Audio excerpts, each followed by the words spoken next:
Okay, y'all, I'm going to show you how to wrap a cake.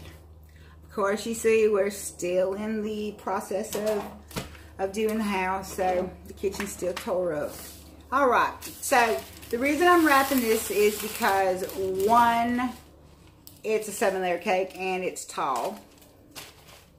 2, because I don't want it to fall over. 3, because it'll help secure it. And 4, because it looks cool and Pinterest says it's the new thing to do. Okay, so how to do this. You can either buy these wraps that they have. They're on a roll, and it's this plastic, clear plastic that you use to wrap around the cake. It comes on a roll. Or you can use parchment paper.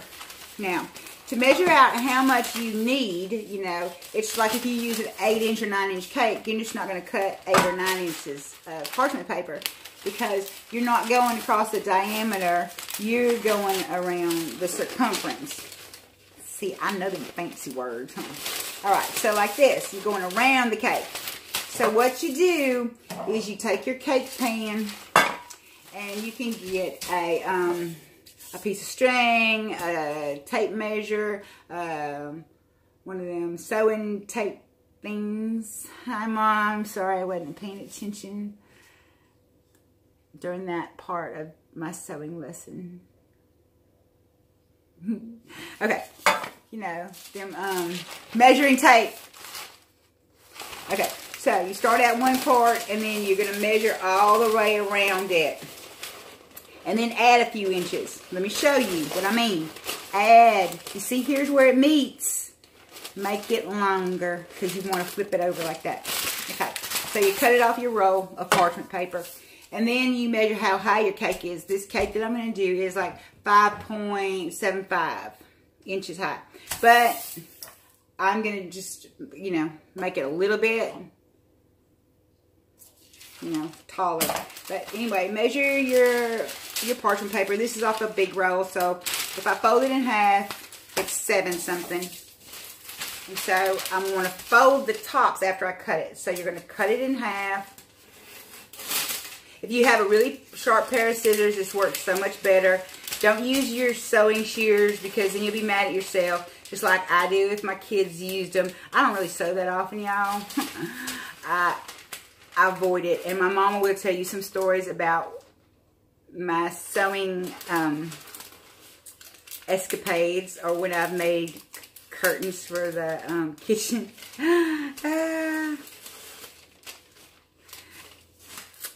Okay, I glued them. Yeah, I did that. But it worked. Let's just leave it at that. It worked. And if you didn't get up there and look at them, they was good.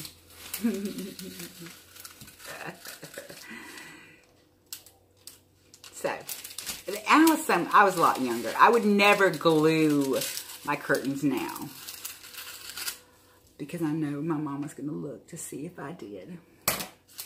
So that's why I would never glue them again. Plus now I know how to sew straight. So, okay, so you cut it in half. Keep that other half, because you will make another cake. All right. Just like Christmas presents, you want them nice and neat. So fold over the raw edge. See, that's another sewing term. I really was paying attention, Mom. Okay. Fold it over twice, just like you're making French seams. I was paying attention, wasn't I, Mom? I might not be able to do it, but I do know some of the terminology occasionally. When I get it, when I search back in my brain and I can find all the sewing terminology and bring it to the forefront, then I got it. Okay. So, you're going to fold the raw edges. Fold them twice. See, I'll show you. See, you got that fold. Fold them once and then fold them over again. That's how they do French seams. That's some fancy way of sewing. And yes, I did them one time. I made a shirt, and I did them one time, and I will never do it again. Never. And you know another thing I want to do? them gussets. I hate some gussets. I'll never do them again. Never, never, never, never, never. I said never. I will never make gussets again in my life. Okay. So, both ends are folded over. Okay. So, it looks nice and neat and pretty. Now, you're going to measure. What I do with that damn tape measure? Oh, well.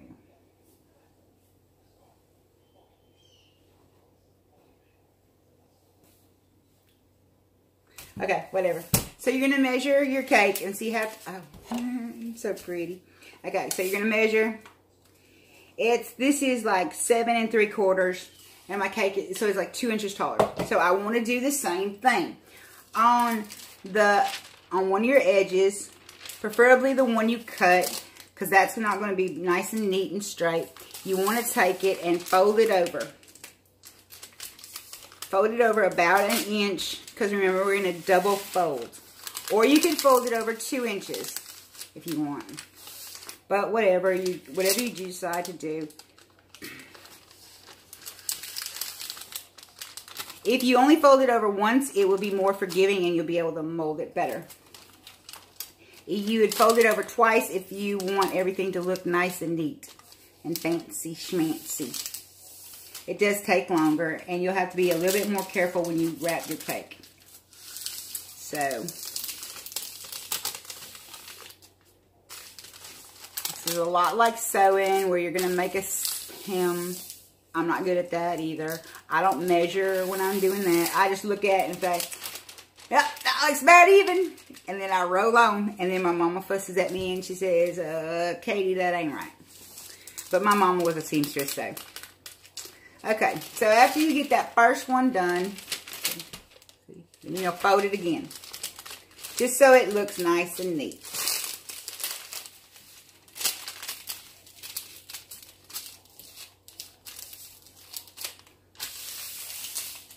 You don't have to iron it, and you don't have to steam it or anything like that, but you just want a nice, crisp, clean edge. Okay, so just kind of make sure you press it down like so. Like so. So, see? Looks like that. Like this, like that. Ta-da! Okay, now, before you go sticking this on your cake, you gotta give it a little curve.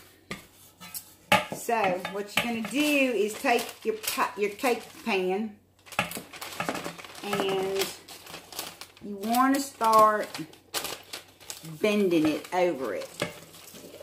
Just lay it flat like this if it's easier for you to do it like that. See? It's like building a little chef hat, but not. And no, I didn't stick it on my head. Don't worry about it. So, make sure you get it on there, and then kind of like, don't bend this toppy part. You just applying pressure to the bottom part against the cake pan, so that you're just trying to get that curve already built into this paper. Okay. Ta-da! Oh. Okay, now, here comes the fun part, folks. Let me get the cake.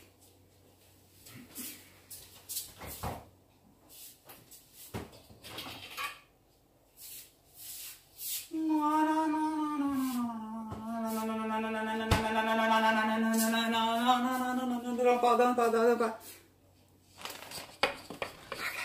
So, it's a naked cake, yes. I know that it doesn't have frosting all over it and you can see the layers. It's supposed to be like that because Pinterest said so. Pinterest said it's cool. And it shows off how many layers it's baked. Okay, so you take your curved paper and put the curve up or down. You choose. I personally like it with the folded part up. Okay? So, get your cake and line that paper up at the bottom of the cake. And then gently,